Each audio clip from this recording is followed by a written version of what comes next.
Are you a vet or a public service person or police officer or somebody who's dealt with trauma? I got an amazing guest for you. His name is Robert Wheeler, and we just had such a beautiful conversation about mental health and tenacity. And he really has turned all the trauma, PTSD, anxiety, all of the things he has been through, and he has created Battle Fitted.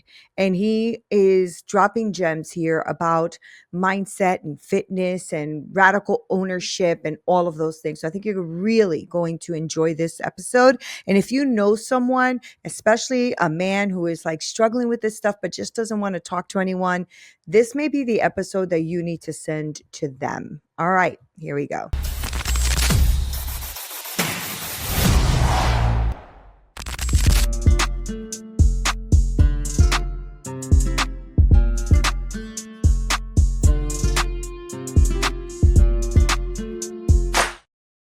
What's up, y'all? This is Neena Perez, and this is Straight Talk, no sugar added. And today I am so excited. I've been really wanting to talk to this gentleman because my husband is a vet. This gentleman is a vet, and his name is Robert Wheeler. Now, he has 10 years as a Navy veteran, 17 years as a federal police officer, and the founder of Battle Fitted. Now, he has a coaching brand that is built on this one mission, which is turning pain into progress. Now, after confronting PTSD and anxiety and the hidden battles that come with service, Rob rebuilt his life around fitness and mindset and radical ownership.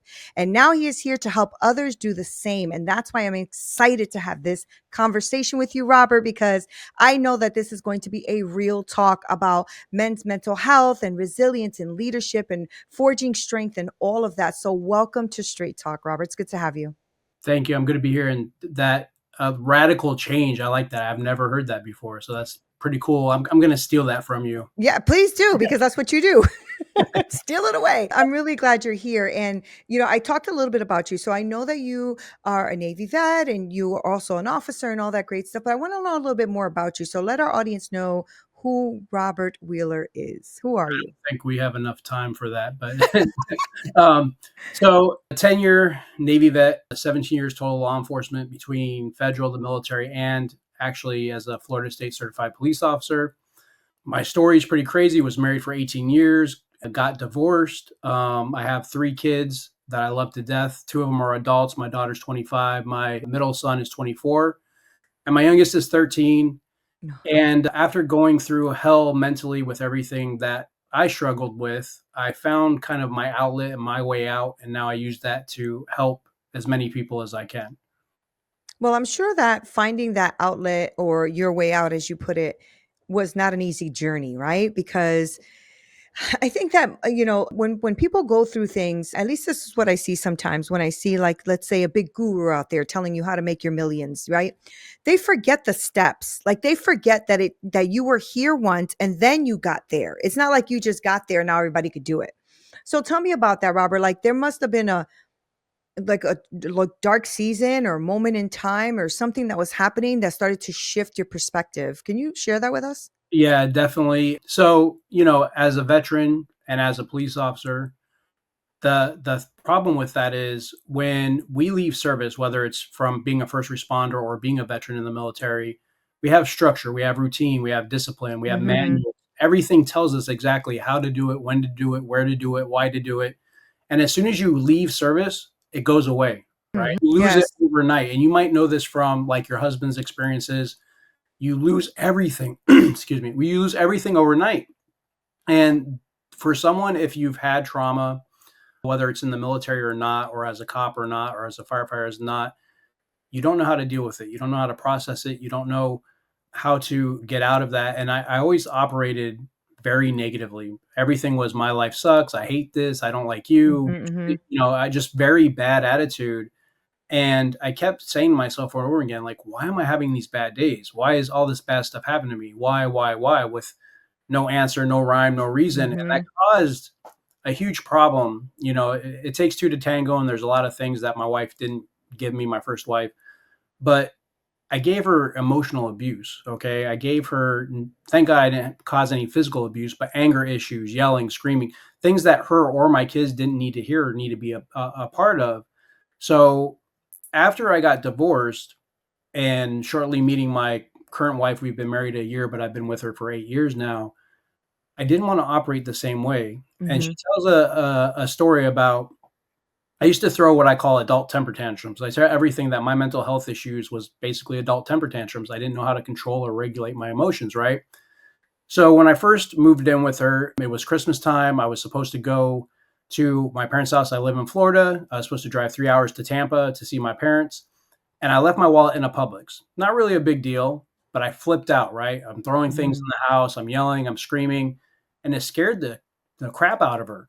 It really bugged her. And she said that was her first red flag. And after she kind of told me that, I realized that I didn't know how to change at first. It didn't Yeah. happen overnight, but I realized like I can't keep operating this way or I'm going to destroy this relationship and the next relationship. And Yeah. you have to you're in this insanity loop, right? Of everything never changing. Mhm. And we all have to have that like breaking point, that wake up call, that why, that moment to say, "Oh crap, I have to change." I think it takes a little bit of humbleness too and introspection to do that, right? Because sometimes we just feel like we're validated in that feeling, right? In the trauma, in the anger. Because I used to have a lot of anger issues myself from all the trauma growing up and all that. And as much as I wanted to blame my ex husband, and he did do his wrong, I also emasculated him, right? Because I had to be the boss, the hard one, the this, the that, the things that don't work. It just didn't work, right? I changed that in my second marriage, like you, Robert. Like same thing. It was like kind of like, what am I doing type of thing. So, so when you realize that, like, did you know that you had some PTSD? Did you know that you had anger issues, or was this just your mode of operation? No, I mean, at first, not initially. I grew up in that era where my parents never really said "I love you." They didn't tuck Mhm. me in. Mhm. My Same. dad's a very hard man. He was a 3-year Navy veteran, but he grew up in a household where he was like the sibling of 5 children, and he didn't necessarily always get fed all the time. Like he had a very hard life, and Mhm. obviously that doesn't dismiss how we act or treat people. But I had that trauma. And then in the military, my first command, I was physically abused. I was threatened. I was told I was going to be murdered, like all kinds of like something that you would Wow. never expect to happen Mhm. happened. And at the time when I first went in and got to this ship, they didn't have females integrated on ships. It was just all male. So it was like a prison system of who's the biggest, who's the baddest, Yeah. and me being an undesignated seaman. And for civilians, if you go into the military, that undesignated, that means you don't have a job. And when you don't, Oh, okay. you have to do the worst of the worst, take out the trash, mop the floors, everything that you don't want to do. That's essentially your job until you can figure out how to get a job in the military. So all the trauma I faced in the military, we get out as veterans, and most of the time there's nothing really guiding us to what's next, right? Yeah. So Yeah. whatever job you do in the military, you typically do on the outside. So I was a cop, so I went to become a cop. So now I'm carried my trauma from the military. Now I'm getting trauma as a police officer because I'm dealing with the worst and worst of people. So I just stacked trauma there. Then in 2017, I get divorced. So I stack trauma there. And then in 2018, I lose. So in 2018, I left law enforcement after my mom passed. And I decided that I wanted to open a strength and conditioning gym. Fitness is a big persona and part of my life. It's a Mhm. non-negotiable. So my wife goes and bless her soul, takes out all the loans, all the finances to have me open a gym. I open a gym, I run it for 4 years, and COVID hits and I lose everything. So that puts me in a dark Mm. depression. So I'm stacking trauma on trauma on trauma on trauma with no like and like most veterans or most police officers or most first responders, I didn't want to say anything, right? As a man, I Right. didn't want to say As a anything. man, I was gonna say that. I didn't Yeah. want to feel broken. I didn't want to feel Mhm. Weak. weak. I didn't want to feel Yeah. like my life was, worthless All because the I was lies. Yeah, there's so having many this lies. right. I Yeah. was lying to myself. Yeah. And eventually I found a vet center where I found a wonderful counselor who kind of started me on the process. She's actually the one that kind of put me like on have a quote, that positive affirmation that works for you. Have, do this, do that. She started to give me the steps, and it wasn't like a VA controlled facility, which is a whole nother story like in itself. It was a vet center, which was like funded nonprofit. So Okay. their counselors were wonderful. From there, I tried getting on medication, and still there was things lacking and missing. And I'm like, I don't understand this. But I just remember my moment or shift was, like I said, I always operated in the black. I was always like, this sucks. Today sucks. I didn't know how to get out of that shift, that mindset shift. And I was scrolling on Instagram, and a post came up, and the person said, just practice gratitude. And I'm like, practice gratitude?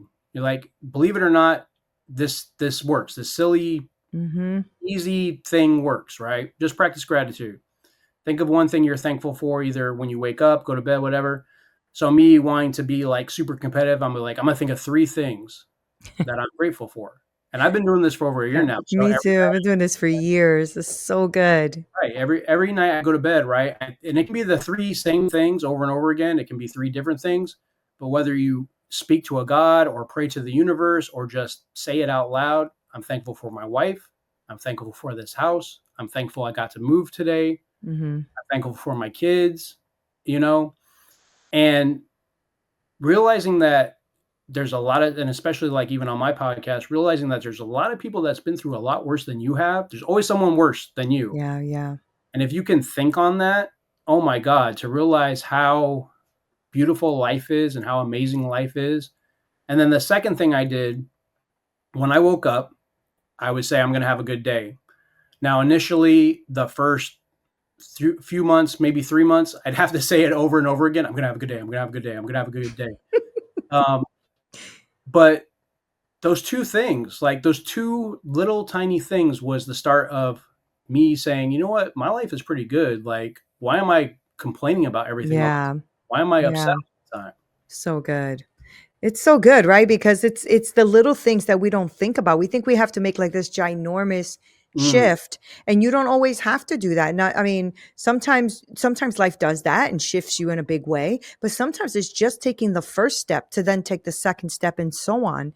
And I agree with you. I started the gratitude thing too, like maybe close to 8 to 10 years ago, and it shifted my entire life. And it was because I realized I'm a lot more blessed than I think I am, mm, you know? And so that really does help. And I know that you have now you have like this, battle fitted philosophy, right? So your brand is now combining all these things that you've done, right? The fitness, the mindset, the discipline. yep. And I love that. So I wanted you to tell us a little bit like, how does the 3-part framework, if I have that right, I think Yeah, there's you a do. 3-part framework, right? Okay. Um, for somebody who is feeling stuck right now, right? Maybe they're in their own battle right now. How do you use that 3-part framework to help someone start getting out of that feeling of being stuck? That's a great question. And here's the beautiful, amazing thing. Whether you having mental health issues, whether you think you might need a new career path, whether you think you might need a divorce. Now, obviously, as I said to the behavioral health conference I spoke at yesterday, I still think therapy is important. I still Yeah. think if you need medication is important. At the end of the day, you always have to find what works Yeah. for you. Some of my teachings may not work, but I do believe that my complete holistic approach can just conquer just about everything. And it starts with my 3 pillars. So fitness is the first one. And when I mean fitness, I look at, do you do any form of activity? Mhm. What do Mhm. you put in your mouth? How do you eat? What do you think about food? What is your relationship with food? What is your relationship with movement and activity? And I always tell people from the fitness nutrition standpoint, there's 2 things that you have to realize. One, you don't have to be like me and want to go to the gym and lift heavy weights and be strong. And you just have to find the activity you love. When Right. you find the Right. activity we love, whether that's walking, swimming, biking, fighting, whatever, that is more sustainable than trying to figure out what should I do. And I think a lot of times, especially with the prevalence of social media, it where it can help us, it also hinders a lot of us because we see that person with the ripped abs, or we see a fake persona, or the person who's Mhm. been on all kinds of supplements, maybe even possibly steroids. The liver king of all people was caught doing steroids, and he had this persona of, I don't do steroids, I'm just a healthy person. So you have to find what works for you. So the fitness is paramount. That's the first step. And then as far as the nutrition part of it, I do nutrition guidance, But here's the thing, I never say the word diet because the word diet has the word die in it. And why are you going to die? I, I never heard that. That's Why are you going funny. to try to be healthy, right? Why are you going to try to die to be better? And the same thing, all my philosophies is on the principles of being really simple, really easy, right? So with your diet, it's not what you consume necessarily, it's how much you consume. We have Mm, this huge problem in America with obesity, and it's because of the overconsumption.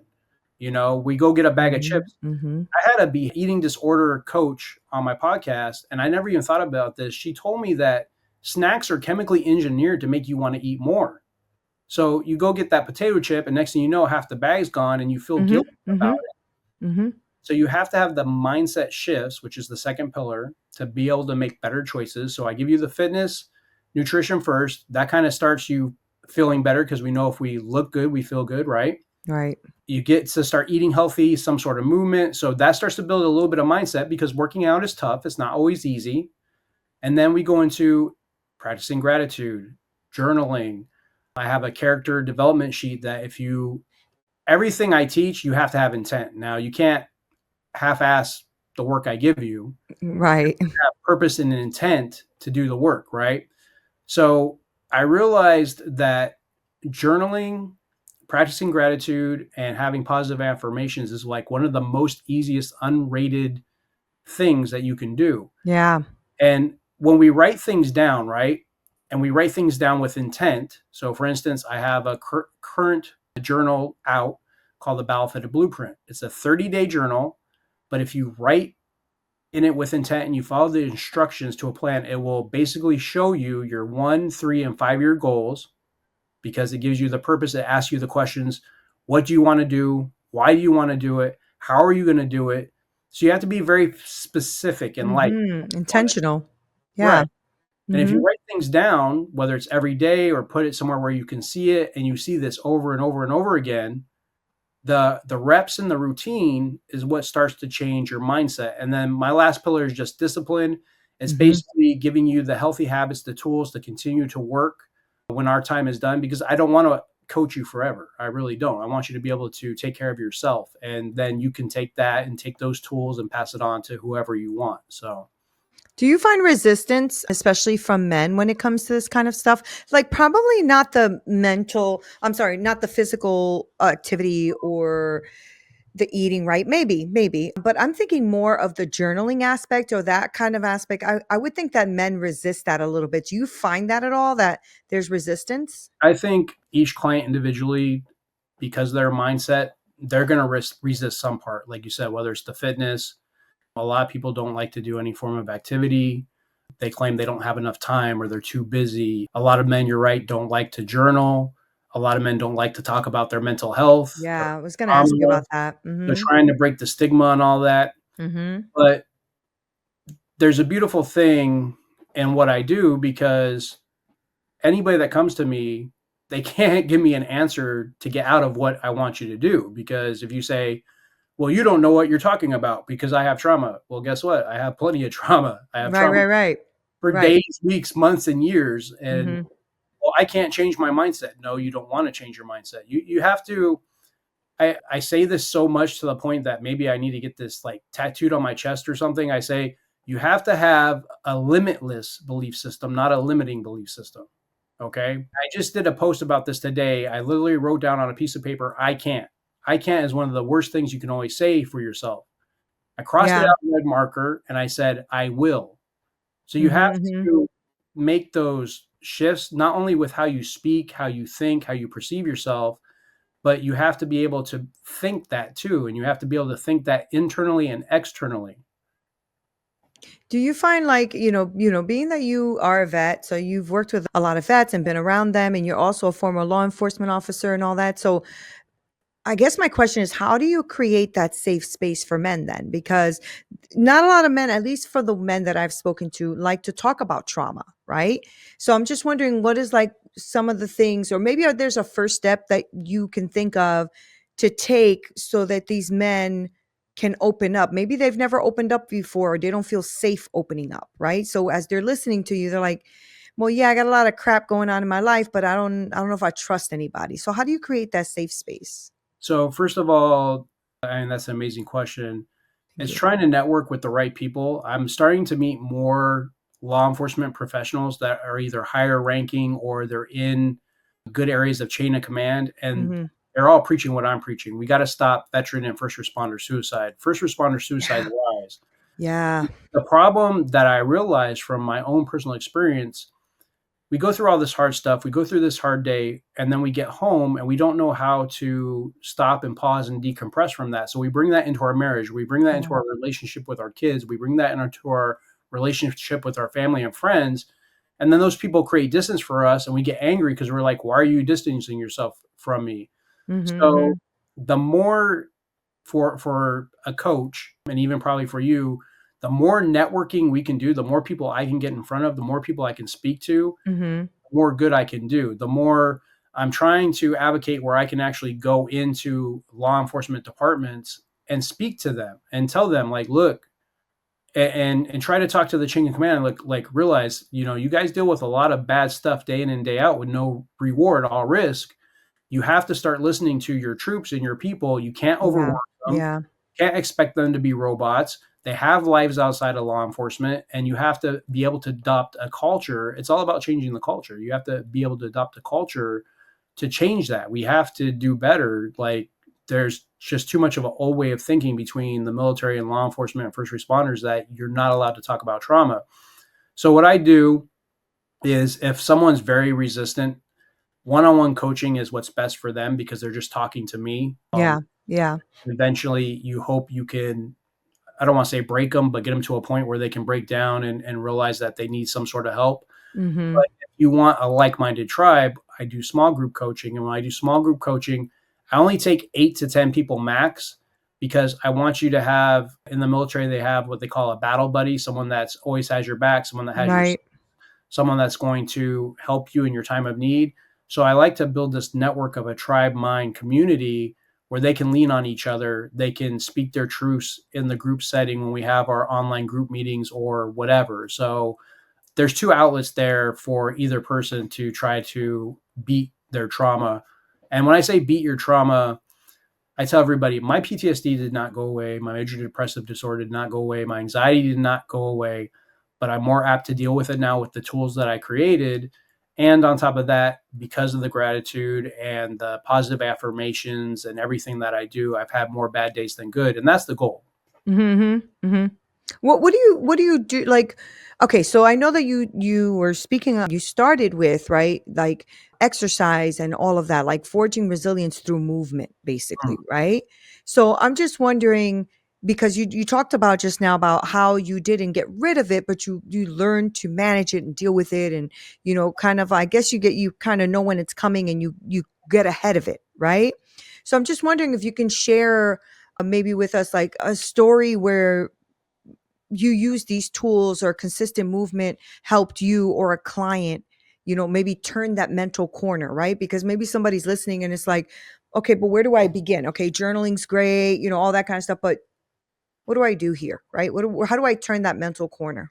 Great. That's a beautiful question. So, fitness, apparently, and I tell everybody this, fitness, I think it saved my life. I really do. So, Mhm, mhm. when I got out of the military and I lost my purpose, I got very depressed and angry. And, here I did 10 years, I made the halfway mark, and I got out due to injuries. But I was angry that I never was going to make my retirement, right? And that's the scary thing when you don't have a Yeah. pension after all this time you put into somewhere, you don't have health insurance anymore. Like, once again, everything goes away overnight. And I remember in 2007, me and my friends, we all decided to do a mud run. It was our very first mud run ever. It was called Warrior Dash up in Tampa. So we drove from Jacksonville, Florida up to Tampa. And one of my buddies that came with us, one of the veterans, he was a professional photographer. And he's like, I'm going to take photos of all you guys during your race. And so we do the race. I remember like being just over 300 pounds, barely being able to move, Wow. pain on my back, pain on my knees, mentally just drained. You could see the despair in my eyes in the pictures, just barely could breathe. And at the time, I was a young guy. I think I was like in my 30s when I got out. That was pretty bold though, to go to that kind of run when you are overweight and you feel fatigued. That was really bold of you. Well, once again, I was lying to myself, right? Like I would go to the gym and lift weights, but I wouldn't stop what I put in my mouth. I wouldn't Mm, I wouldn't do the right exercises. I had the knowledge for being fit in the military, but once again, in the military, they don't teach you like how to keep that over time. Once you get to a certain point and you've been in the military for a while, fitness is up to you. Like they don't okay. teach you as far as in the Navy for the places I was at, they didn't force you to work out. You had to do that yourself. And luckily, in the Navy during my time, I had a younger guy that we became friends, and he was like a bodybuilder, and he taught me a lot, and I learned a lot. But as soon as I got out of the military, like I said, I lost my community, I lost my Right. tribe, I lost Right. everybody that I knew. So it was very scary when I saw those photos. I was like, "Oh crap! Like this is not good. This is not healthy." And I knew at that point, like that was the shift where I had to do the hard things that I didn't want to do, which was be honest with myself, watch what I'm putting in my mouth, and work out properly. And that was the shift that Mm, got me down from like at my lowest at one point, I was 12% body fat. I think I'm like 20% now, which is still not even considered obese, but I was like right. 38% body fat where I was considered like obese. So once again, it's all about having that wake up call. Like if you're miserable all the time, you have to decide when or how you're going to change. Otherwise, it's the insanity loop of doing the same thing over and over, Yeah. results, right? Yeah. But I think this is why and I say this a lot, but I mean it. Like every coach needs a coach, Oh, every definitely. doctor needs a doctor, every therapist needs a therapist. And the reason I say that is, to your point, we do go through the loop though. I mean, we stay in the loop, right? And it's unless somebody interrupts that or a moment happens, you keep going through the loop and saying, I feel like shit, but then you wake up and do the same thing. I feel like shit, but you wake up and do it's this thing, right? Like we just get accustomed to the loop, if you will. And I love that you're like disrupting that for a lot of these men. Now, do you only work with men or do you work with both genders? I work with literally anybody that wants my help, Okay. even kids up to a point, depending on age, what they're going through, and Mhm.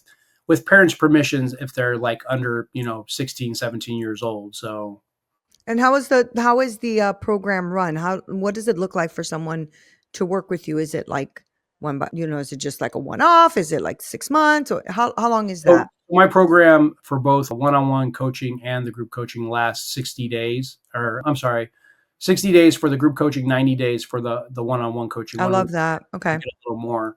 But in that time, I try to give you I've always believed in whatever we do in life, you got to like overvalue it. You got to give more than what you would typically get. And not only does that help obviously in business, but that helps in our life as well. Yeah. I just try to deliver an overwhelming amount of value.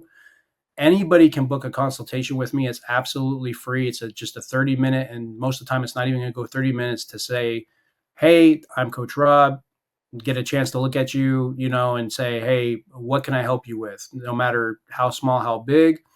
And then from there, I have, questionnaires and different things to kind of see where they're going to be at, if they would be better for one-on-one or better for small group. So it's just first you have to, at the end of the day, if you don't want help, I can't help you. Right. You have to want to help yourself. That's Yeah, step yeah. taking accountability for your actions and saying, I have to do something.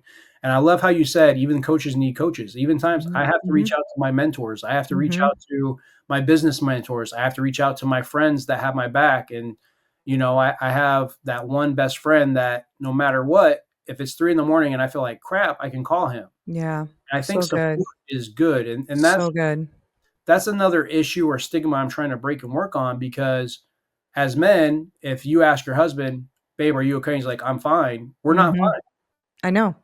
And women don't know, they don't want to poke and prod because you don't want to start a fight, you don't want to start an argument, you don't want to put strain on the marriage or the relationship. But at the same time, you have to look for signs and you have to kind of watch what they're doing because we're not most of the time we're not okay. We just don't know how to deal with it. We weren't trained how to deal with it. We weren't taught how to deal with it. And really, I guess my life's work is trying to break that stigma. It's okay to not Mhm. be okay. Yeah, yeah. No, exactly. I don't know if you've seen that viral video from that gentleman that's sitting down with a spool Yep. of wire, That's a great and example. my husband sent that to me, and I just started crying, and then I like called him immediately, and I said, "Do I ever make you feel that way? I'm so sorry," because men don't. say it like out. They'll say it with a story or the spool of wire or whatever. And sometimes we can be very dismissive because we're not understanding the deepness of what they're trying to say at that moment, right? So he was like, "Sometimes you do, babe." I said, "All right, we need to talk. I need to fix that, and we need to talk about it because men, they're not like women. We say all kinds of shit that comes out on our mind, and men are a little bit more reserved about that kind of stuff." And so that really spoke to me deeply, that video, and I'm so grateful that they sent it out there because it's become viral. But I think we need to pause and realize that, especially men who have been in military, what you're saying, Robert, is completely true. I've even spoken to other vets on my show who have talked about when I left the military, I did not know myself. I felt lost. I felt unconnected. I felt all these things. And I'm like, I never thought of that. The struggle of, like, I would think, oh, yeah, you're free, but that's not what happens. Mhm. You actually feel less free because you don't have that structure, right? Yeah. Exactly. I think in society, regardless of military or not, if you don't have purpose, that's a very scary, dangerous place. Scary. Purpose. We all want to know or feel like we're doing the right thing, we're on the right path. And sometimes I'm just a pathfinder. I help you find your way back to whatever that path may be. And once again, it could be you want another job, but you don't know how to get out. You want a divorce, but you don't know how to get out. You want to be a better Right. parent, but you don't know how to do it. Like, I'm not the end all be all. I'm still learning every day myself how I work and how things work and how I can be a better partner for my wife. Mhm. But once again, if I need help, I know I have to ask. That's the first step, I guess, to Yeah. anything. Even in a Yeah. recovery, you have to be able to ask for help. Yeah. And it's not so scary once you do. That's No, the thing. Like, we just make it a little bit more scarier than it needs to be because most people, especially those who love you, really want to help. They yeah, really do. And so we get so afraid to ask, but that's just our own, that's our own hangups that we have to get rid of. But I love what you're doing, Robert, and I love how you're reaching others, and I love how you're working with so many people, and especially our men out there, because they're always told to be strong and the head of the house and all these other things, and all this weight falls on them, except the humanity part sometimes, especially old school, right? That's just the old school mentality where men were just the head of the house, had to bring home the bacon and all that kind of stuff, and all that pressure. So I want to know, and I'm sure everybody who's listening wants to know, how do people get in contact with you to talk to you? I know that you said you give 30 minutes for free. People can talk to you about what they're looking for. And I'm sure that this is probably resonating very deeply, especially to the men out there who are like, oh, finally, somebody who gives a crap and has been through something and can help me with it. So tell us how people can reach you. that's great. And before I get into that, I love what you said. For me, I think the strength of a man, you can still protect, provide, and preside over your family and guide them, but it makes you stronger to be able to have those honest, deeper conversations with the person you love. Yeah. Because at the end of the day, when you're in a marriage or a relationship or whatever, you have to be a team. And to have a successful relationship, it's all about not what you can get out of it, but what you can give. Me and my wife give each other the world as far as emotionally, mentally, physically, and we're always trying to outdo each other in that way. And what that does is that creates unity, a bond that can't be broken. And we Yeah. have inside jokes and we finish each other's sentences. And it's a very weird but amazing thing at the same time to Mm-hmm. be able to feel like I'm going to be with this person until the day I die because they get me. That's my person. Like, Mm-hmm. I tell my wife all the time, she's the female version of me, and I needed that to be able to be in love and be happy and feel what I need to feel. So as a man, having emotions makes you strong, Yeah. Yeah. more resilient than the people that are saying I have to hide, I have to be on guard, I have to be mean or big and no, like it doesn't make you weak. There's times in our life where you have to show strength, whether it's protecting your family or a life-threatening situation, but it's okay to cry. It's okay Yeah. to show emotion. And once again, it's okay to not be okay. But people can always reach me at my website, which is battlefittedbrand.com. There has all my links. You can always go to my podcast, the Battle Heart podcast, which Neena is going to be guest on, and we'll have another amazing conversation. I'm sure we will. And then I'm on social media literally everywhere at Battlefitted. My biggest platform is Instagram right now. But I'm the kind of guy, like, no matter how big Coach Rob gets. I'm always going to be there. I'm going to always answer DMs, providing it's not spam DMs. But you need help, reach out. I do have some free resources that I will literally give out to anybody. One being 5 Steps on Building Mental Resilience is a really easy, quick read of a book. I call it a mini manual. And that's just about it. Battlefittedbrand.com is the best I place to get love me, it. or find me on social media. Well, Robert, thank you so much for being on my show and for just helping my audience understand that this is not something that needs to be a stigma, but something that just can be an everyday conversation, as it should be. We should not be losing anyone Mm. to, taking their own life at all, ever, ever. And so, like, there's always help, or someone who wants to help you, and someone who really does care. And Robert, that's you. And I really appreciate you. I appreciate what you do, and I appreciate how you're pouring your life out for others. So thank you so much for that. Thank you. Thank you. Thank you. And thank your Latina wife for kicking your butt and making you do the things you do. I'm glad she is. The little spitball of fire. Yeah, that's right. For tell her from one Latina to another. All right. I love it. Thank you guys so much for hanging out with me and Robert. I know he's such a good human being. I'm going to make sure to list all of his information below. I want to make sure you follow him on his socials, go onto his website, go ahead and get those free resources, but also share this with someone. If you know someone is in need of just talking and taking things out, and just maybe they want to get their life on track, but just quite don't know how to get there, I think Robert is the guy for you. So I'm going to make sure to list all of that so you can get in contact with them. I love you guys so much. Thank you guys for blowing up my channel and making it grow the way you are. You are such an amazing amount of straight talkers. Thank you so much. This is Neena Perez. This is Straight Talk, no sugar added. Until next time.